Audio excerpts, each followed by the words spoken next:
Welcome, everyone, to the Captive Audience. I'm Kevin Hoare. It is Monday, the 16th of December, 2024. Hard to believe it was only about a month and 10 days ago that the election occurred, but a lot has happened. And a lot is happening. I got to watch this morning President Trump's press conference, which is refreshing to watch in a sense because he answered every question. He answered several questions from the same reporters. Some of the questions were just clear gotcha questions, and none of them worked.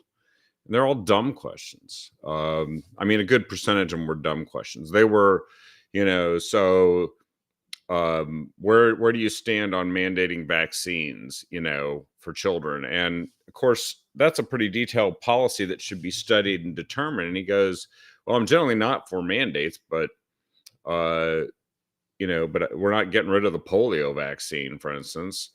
But we're going to look at all this stuff. And it's like, that is what they should be doing. They should be looking at all this stuff. I think that um, when you think of Doge and everything that's going to mean now, hi, Lori, good to see you. Uh, all that's going to mean is that we're going to look at everything and we're going to actually examine it. See, that just hasn't been done. People weren't getting fired, cuts weren't happening to anything. More and more money is being spent. A record amount of money was spent last month. And that amount of money being spent is really the Biden administration trying to shove all the cash out the door that they got authorized to spend under the if Inflation Eruption Act, as I would prefer to call it, the Orwellian Inflation Reduction Act. And of course, the bipartisan infrastructure bill, which, as it would happen, has produced little or no infrastructure. And it's after several years. Like, I think it's the third year now that we're heading into. And then when you look at some of the things that bipartisan infrastructure bill has sent money to, it's sent very small amounts of money to anything called infrastructure, and a lot of money to things that really are just Green New Deal projects, which is climate change projects, which will not, I can promise you, and I challenge anybody to prove me otherwise. These projects will not lower the global temperature. I mean, that's the payoff, right? And if that's not happening, then why are we actually spending so much money doing it? Well, as it would happen, I got to listen to President Trump about this, and he is not against clean energy. He's just against having it cost so much and destroy current forms of energy, which people can rely on and can afford.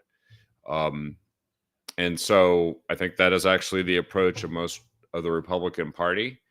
And I think that's a fair approach. Democrats, on the other hand, are like, we have to do this. We have to do it no matter how much it costs. We have to do it whether it works or not. We gotta, because we just gotta. And if we don't do it, the world's gonna end. And the last 10 times they predicted the world was gonna end, didn't end. And we're still waiting for that. Usually the result has been the opposite of what they said, which is really sad. But here's just to show you, this is where Portland is at, to draw a contrast to everything called common sense. Portland has a cash-rich fund that aims to bankroll clean energy initiatives, and it's on the brink of finalizing its largest spending package to date. The city council on Wednesday will weigh and likely approve this proposal, which would invest, get this, $300 million across 8 mega projects intended to cut carbon emissions, boost climate resiliency, and spur economic activity. Those are 3 things that actually none of these projects that they put forward ever seem to do. They don't significantly cut carbon emissions. In fact, a lot of these projects end up net producing larger amounts of carbon emissions, like manufacturing wind farms, for example, or banning oil and gas pipelines, which then force the stuff to be shipped by rail and truck, boosting climate emissions. But anyway, boosting climate resiliency Yeah, not sure what that means right now. But spurring economic activity, I'll tell you one thing it has spurred: inflation. Inflation and corruption.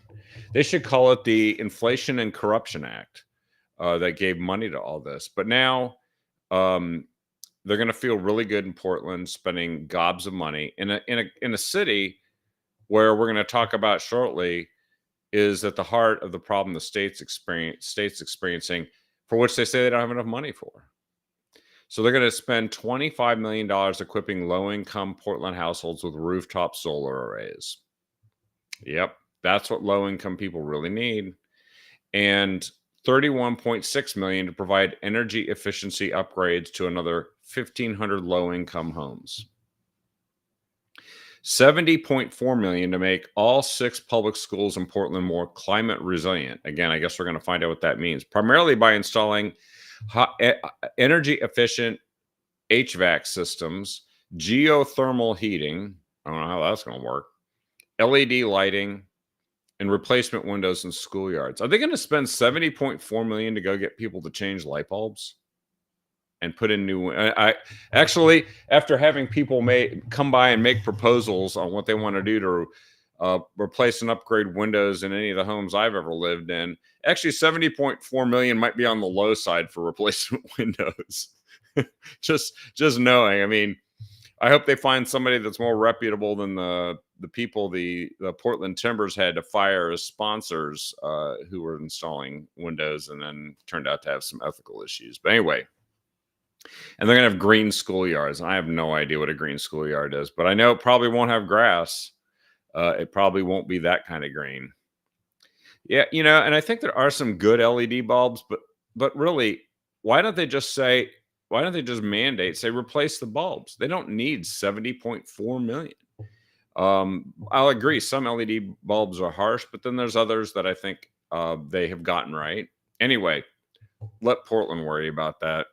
36 million for so-called green infrastructure and carbon neutral housing throughout the city's Broadway corridor project near the former U.S. Post Office in close-in Northwest Portland. Yeah, that area is overrun with a lot of homeless, drug-addicted homeless. So that's what those guys need. They need as much green infrastructure and carbon neutral housing as possible so they can urinate on the street right outside of it. That's what they need. 20 million to reduce carbon emissions, air pollution, and waste produced within industrial districts. No idea what that means either. Are they going to pay businesses to reduce their air pollution? Well, air pollution should be already regulated. So if they're talking about carbon emissions, which carbon dioxide, I'm sorry, it's not a pollutant. It's a naturally occurring, absolutely necessary, odorless, tasteless gas in our atmosphere that plants would die without. And so whatever they're referring to as air pollution and waste, I don't know why they need $20 million to reduce it. They should be reducing it already. $41 million to replace much of Portland's municipal fleet with electric vehicles. Well, the city that works is probably going to work even less when a lot of those vehicles are sitting around waiting to be recharged under the current infrastructure that they have in Portland.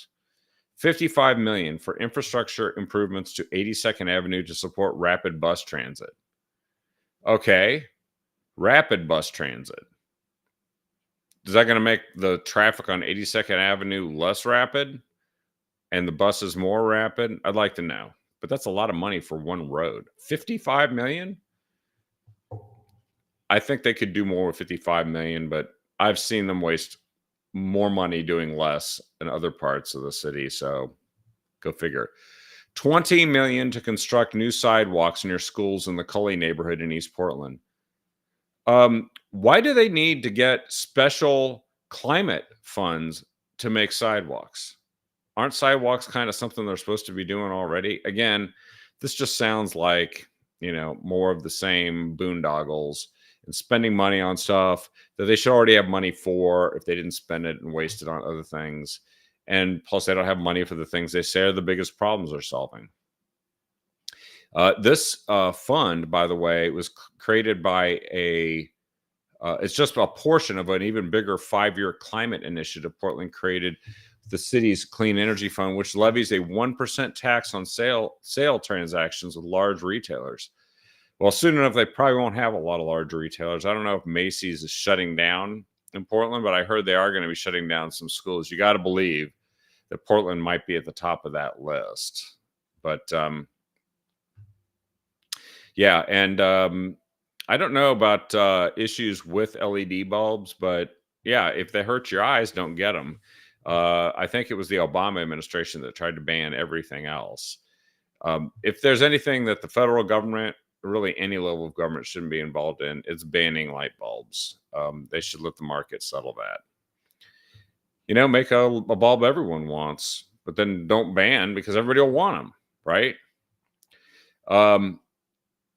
It was approved in 2018, back in rosier times, when Joanne Hardesty was just a freshman member of the city council. And they expected to generate larger than anticipated revenues, as the entire city actually faced a horribly grim financial forecast. And they expected to raise $1.6 billion. It will go into a black hole. It won't reduce global temperatures. It won't even actually be a sustained economic boom for the city. It'll be a temporary boom to the companies that do the construction, and then that's it. And then it's over. And so they're going to spend a lot of money and time doing this, and they say they're going to be to net zero by 2050. There might just be a giant crater where Portland is by 2050, the way things are going. We'll have to see. It'll smell like whatever the 2050 version of fentanyl is, but it'll probably still be a crater. Anyway, just wanted to share that with you because it caught my attention. Back to President Trump. He announced this morning he plans to sue the Des Moines Register. There is a pollster, Ann Seltzer, who showed Kamala Harris in the lead in Iowa. And Trump ultimately won that state 56% to 42.7%. You might say, well, hey, what's the problem with being wrong? Well, she actually did have a poll earlier that said, and I heard Trump describe this, had a poll that said something closer to what the numbers were in the end. And then she followed with another poll that showed President Trump only up by like 4% in Iowa. And then a poll right before the election that said he was up, he was down by 4%.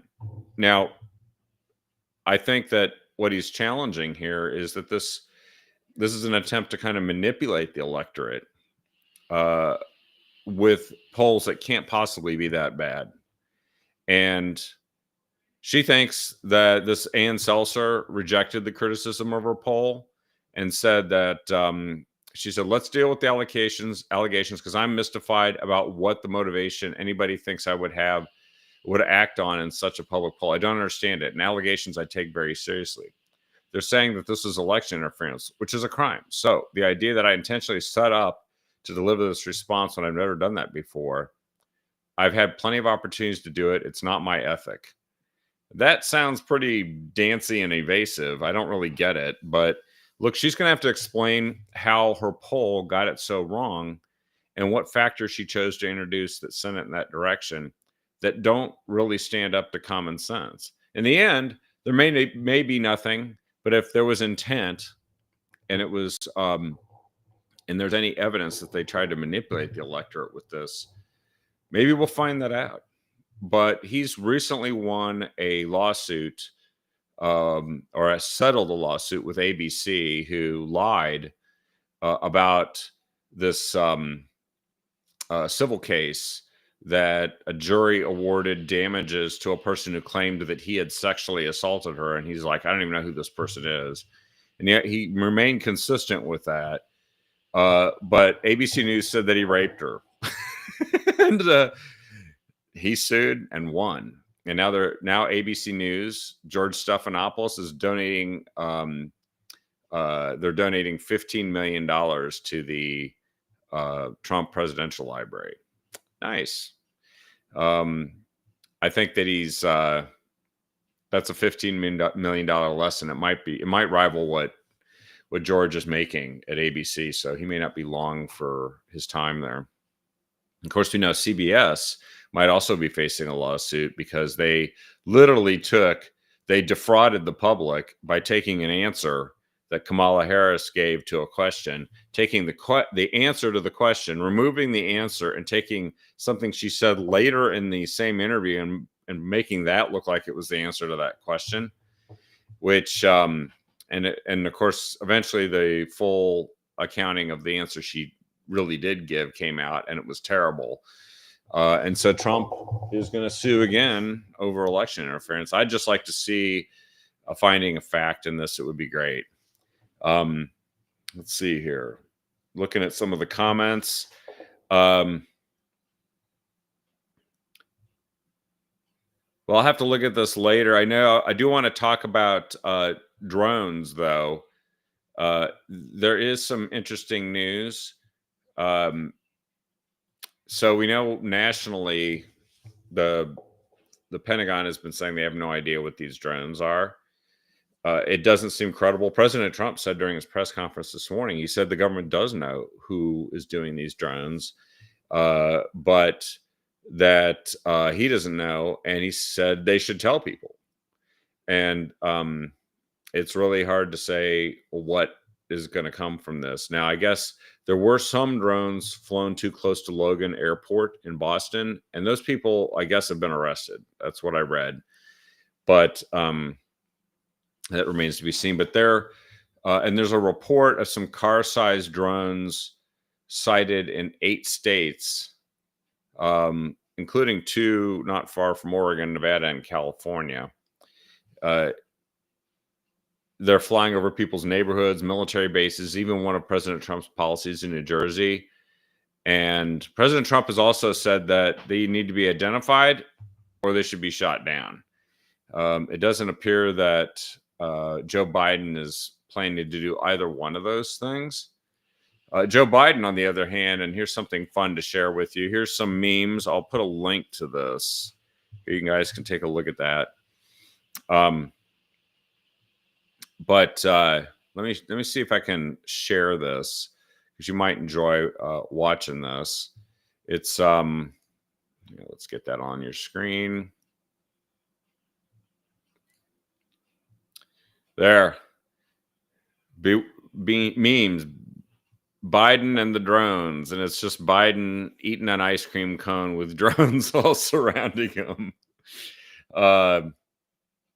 Another guest submission: beware of the drones of December. Historical reference. The Ides of March.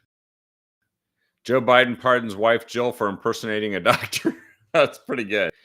Wise men get off course after accidentally following unidentified drone over New Jersey. That's pretty good. That's pretty good. The drone wars. Local polls to feds. Stop gaslighting, start shooting. Vigilante goes from mulling jail cell to presidential suite. That's Daniel Penny. I think we know the story on that. Mysterious drones spotted across the U.S. And that was the article that we just relayed to you here a short time ago. That are being found in 8 states. It's worrisome, because if the government truly has no handle on this, then we've got problems. And we have a government that is a problem until we get rid of it on January 20th. Mark Green is the Homeland Security Chairman, Republican, and he says that the recent drone sightings emphasize the need to pass his bipartisan counter-drone bill. His office highlighted the need for better federal response, and I'll go ahead and I won't share this on the screen anymore because it's kind of annoying to have that on the screen. But in fact, let me figure out how to do that, because I know I had it going here. Let's see, share screen. Oh yeah, as usual. Cancel.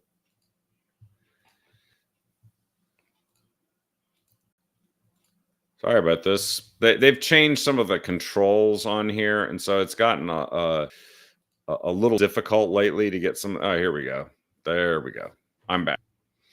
Um, but his uh, bill would actually give counter UAS, as they're called, um, authority and security and safety and authorize some of the measures that they need in order to do this. Like some of the police don't know if they're even allowed to shoot them down if they're threatening people. You know, if it were a guy on the street shooting people, they could. But uh, he said don't create fear, but listen. The fact of the matter is, some of these things are unidentified. We have the resources there. We have the capability. He says Department of Homeland Security, Defense Department, and they have the authorities. We're about to extend those authorities, and he says I have a bill that will give that ability to law enforcement to shoot the drones down. Right now, he said they don't have the authority from the Federal Aviation Administration to do it.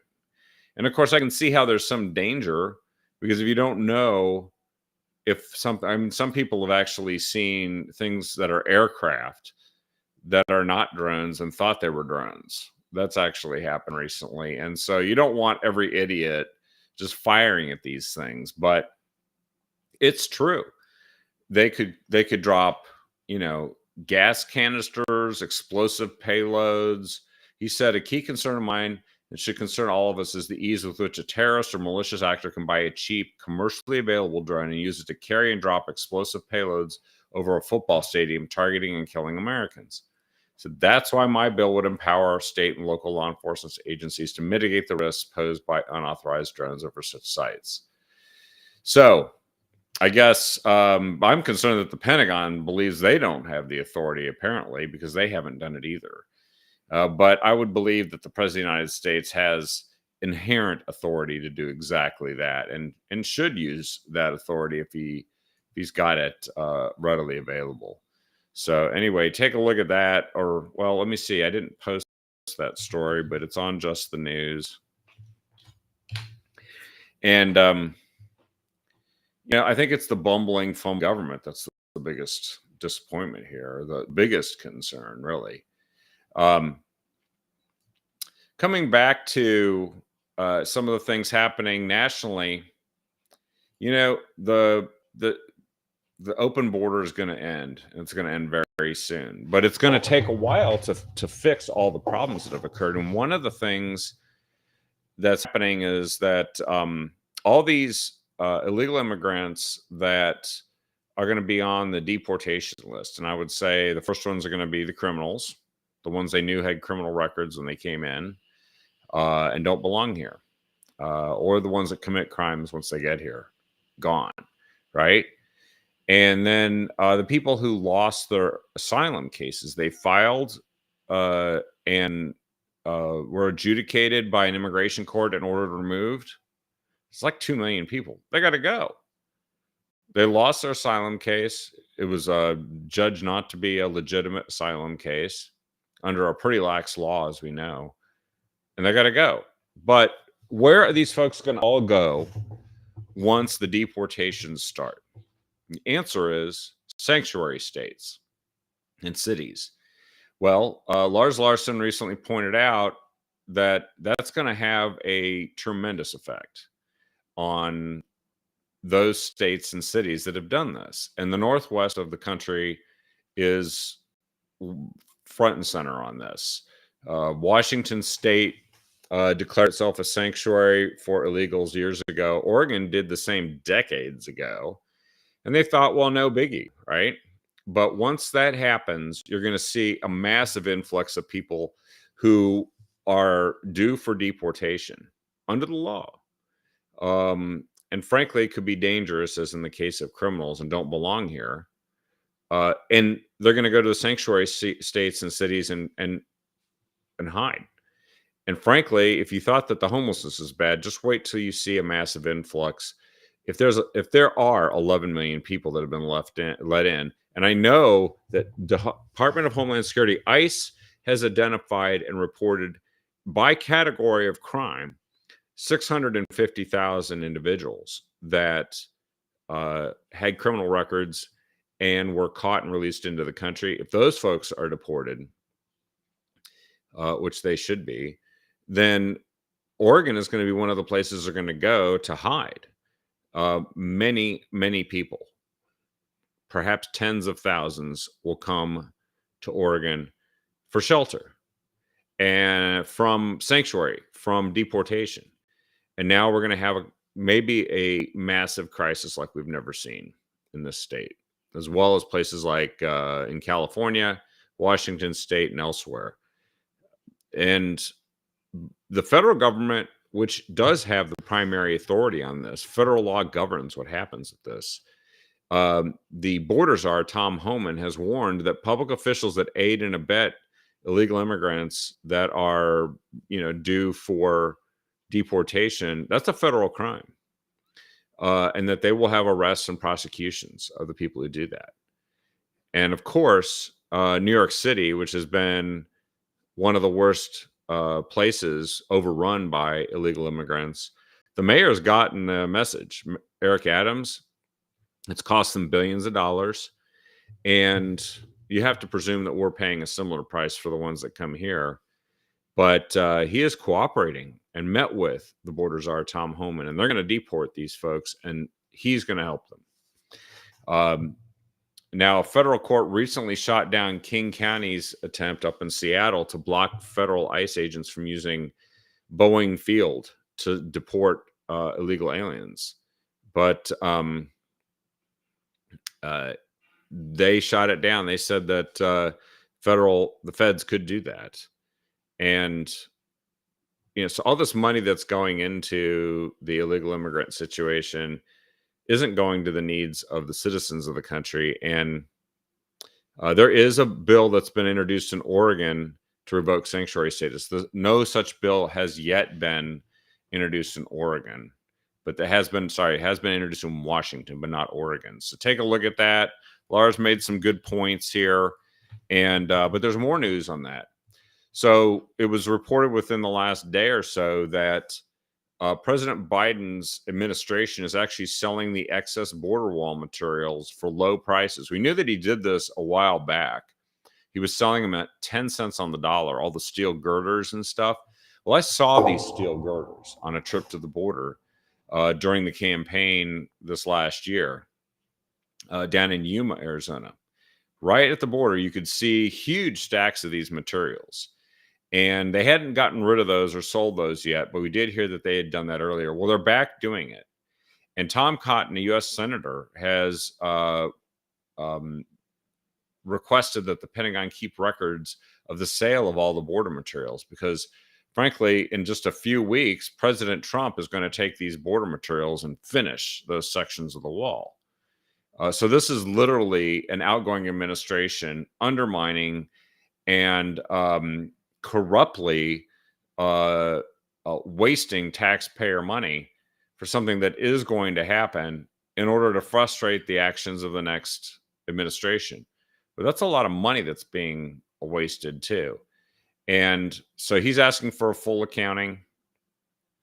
And I guess there is some full accounting requirements of the materials that were disposed of in the National Defense Authorization Act that's being passed right now.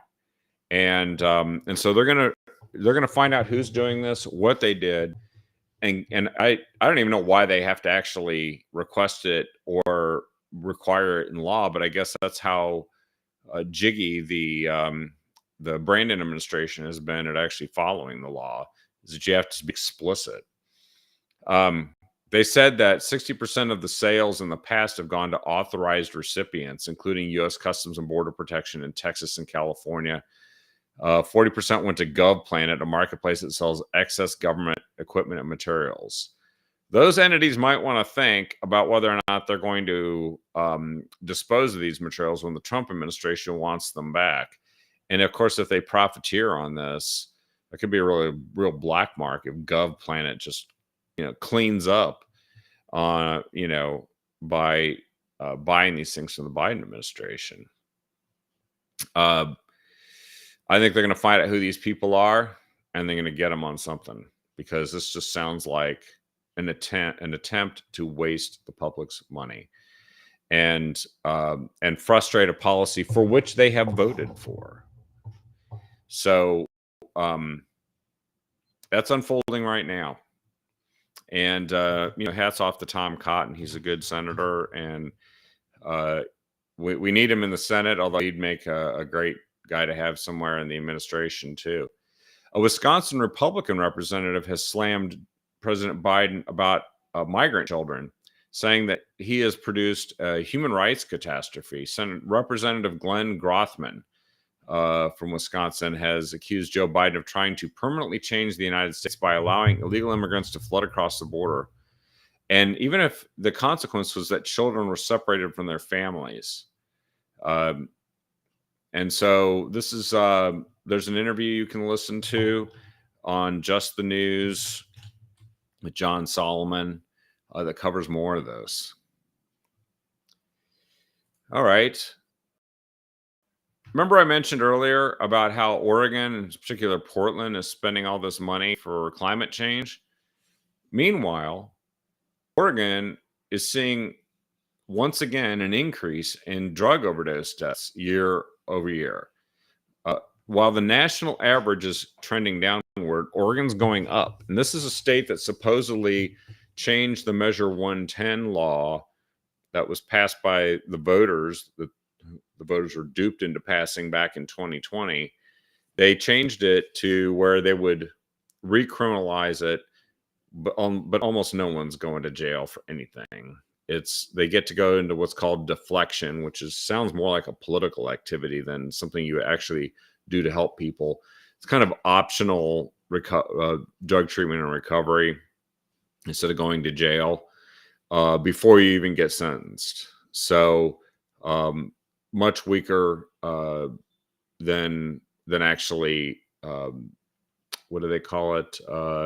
Not deflection, but what's the other word? Diversion. Yeah. So diversion is when you get convicted of a crime, but you don't have to serve the sentence potentially if you go to drug treatment. It's an alternative sentence, basically.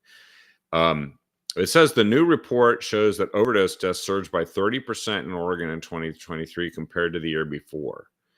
And Centers for Disease Control and Prevention show Oregon, Washington, and Alaska are collectively leading the surge in overdose deaths with an increase of 27%.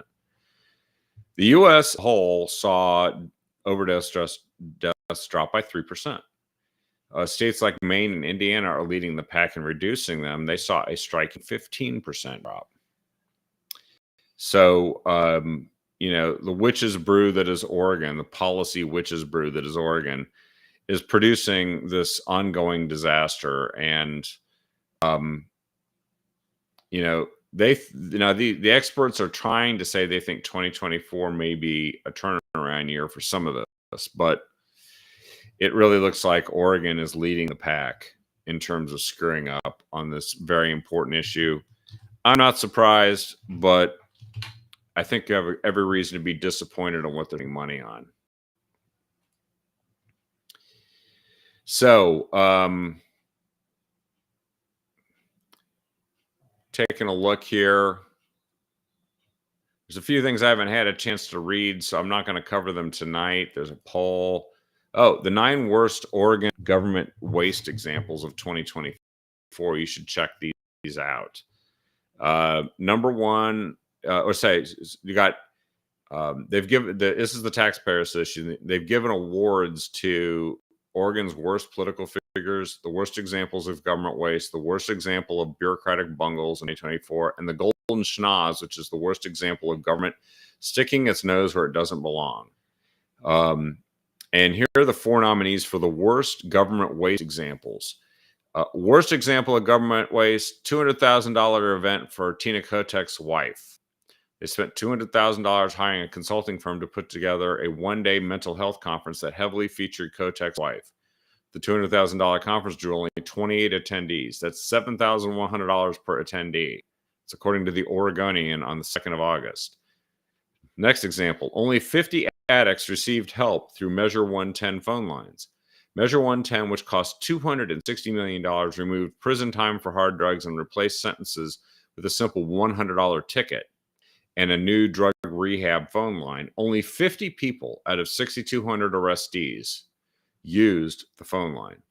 Eventually, people just stopped arresting. Police stopped arresting people. It was pointless. And that was the 15th of November, 2023. They reported that. The Portland Art Museum received $250,000 tax bailout while showing Psycho Beach Party and firing 175 volunteers. The legislature gave $250,000 rescue package to the Portland Art Museum, while one of its shows featured a film party for Psycho Beach Party and for Dirty Dancing. So they were essentially subsidizing all of that. The music also fired 175 volunteers because they were not diverse enough in skin color and age. After the firing, the museum was begging for volunteers online. That was reported on the 22nd of February, 2024. The next example, $29 million migrant hotel. Oregon spent $30 million on an airport hotel to house 469 illegal migrants at the cost of $61,833 each. The program became too popular as one California nonprofit directed its illegal immigrants to travel to Oregon for free hotel service. Eventually, the program was shuttered due to lack of funding. That was the 9th of February of 2024. $38 million for one of the nation's least watched baseball teams, the Hillsboro Hops. The government officials allocated more than $38 million to upgrade a stadium, which is only 11 years old to begin with. So the Hillsboro Hops, which ranks near the bottom 20% in terms of attendance at games, could host 1,800 fans, which equals a $21,000 tax subsidy for each fan. Wow. $30,000 for non-citizens to buy a home. This is the famous Hacienda. You remember that one? And its condition first stated that the program was only for people who are not American citizens. There was such a backlash that the people who put that forward described it as a mistake. However, what they put out, advertising the program, ended up on the front page of the New York Post on the 24th of August. So that's another candidate. State officials hide a beer tax study because it hurt efforts to lobby for an 800% increase in beer taxes. So they hid a study so that we wouldn't know how stupid the beer tax was while they were asking for an 800% increase. Study concluded that higher taxes don't curb alcohol use. Drinkers simply pay more in taxes. State then hid the taxpayer-funded study from lawmakers and the public, but in fact did share the results with an anti-beer advocacy group pushing for the same tax. The state got caught. That was the 23rd of February of 2024. There's a lot of bad stuff that happened in February, it would seem. Free $1,000 checks for criminal homeless. It's Tina Kotek's new pilot program. The Direct Cash Transfer Plus gives homeless people monthly checks of $1,000. The first list of priorities includes non-citizens and people with criminal backgrounds over citizens and those with clean records. So they reward non-citizens and criminals. That was in January. And lastly, out of the nominees here, $22 million in legal costs over foster care agency scandal. They spent $22.8 million in legal costs Oregon defending itself against legal action over the state's failed foster care system. The problems that they had to defend included sending kids hundreds of miles away from their homes, putting them up in hotels for weeks, ignoring blatant signs of child abuse. One teen was housed in more than 50 different foster homes. That was reported in just last month.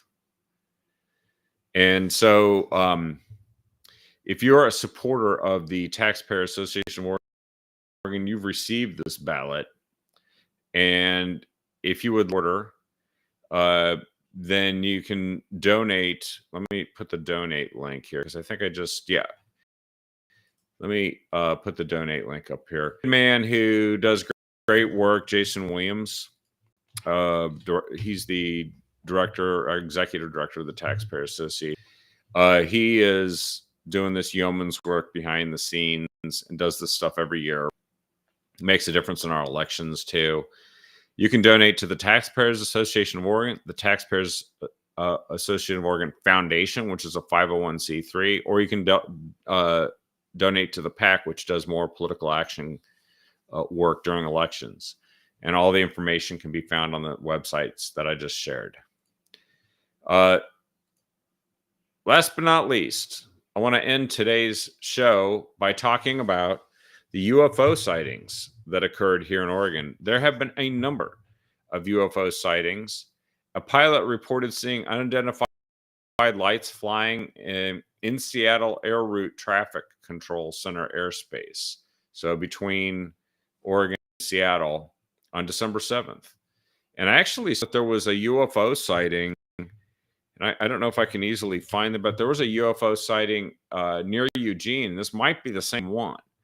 But I saw that headline the other day. Let me see if I can find the report. But, with all the drones going around, Oregon, I guess, just does not want to be outdone. We decided to outdo it by having some UFOs show up.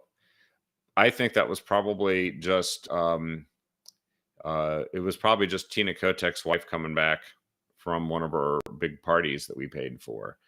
And it, looked like a UFO. So let me see if I can find this real quick.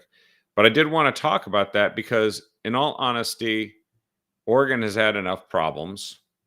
And the only thing I can think of is that maybe the people in the UFO have decided that they're going to come down and do something about them. But they've had enough with the Democrats as well. And they would like to see those guys kicked out. But here's a story, an interview. Let's see if I can get this. This is an interview with an Oregon pilot who saw the UFO. And so I suspect it's the same one that I was just mentioning. Multiple aircrafts are... Yep, that's what it's got to be. And they're trying to analyze it, looking at the radar telemetry and all that kind of stuff. But, bottom line is, while the rest of the country is seeing something they know are drones, they're unidentified drones, we're going all the way to unidentified aerial phenomena here in Oregon. And so, I don't know what's going to happen with this, but I do know that we're not going to learn anything from the Biden administration, and Joe Biden has no idea what's happening anymore. Somebody else is running the country, and we've got to get them out of there as soon as possible. I'm sorry, but it might not be any sooner than January 20th, but I like what President Trump is doing so far, because I just noticed today that while President Trump was giving his press conference, Joe Biden was giving remarks at something about the economy, and literally no one covered Joe Biden in his remarks because he doesn't matter. It's almost like he's not running the country already. But let's get through the next few weeks and look forward to making America great again, safe again, prosperous again here on January 20th. Anyway, thanks everybody for watching us. And I hope all of you had a good weekend, and I wish you a good week. I should be back tomorrow night with another episode of The Captive Audience. Don't know, hope to have a guest, but I'll keep it interesting. I want to thank you guys for watching, and share the show with everyone you can, because I think there's a lot of people who need to know what's going on here in Oregon, and they'd like to hear an opinion that maybe they don't hear in the rest of the media. Anyway,